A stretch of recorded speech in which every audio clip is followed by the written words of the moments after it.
So just received these Rhino Rams, Rhino Rams Max 1600 from Amazon.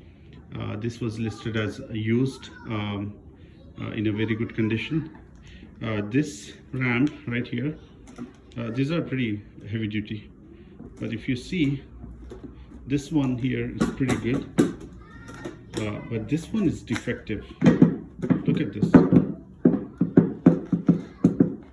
It's just like wiggling. This is pretty good.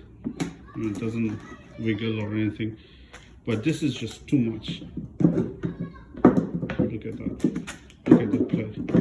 I don't know how come they, what's their testing criteria is, but surely they're like Amazon, selling defective item as used very good. Look at this, how much play there is. And this is a cement level floor.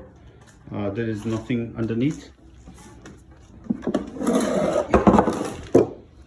I think these have been gently used.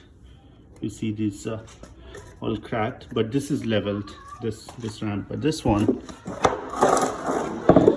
I don't know what it is. It's just like wiggle. It's unable to even stand correctly. Look at this. This is on the level floor. Look at that play. It's just like wobbling, and there is nothing underneath. Something is not right. Okay. This one is pretty good.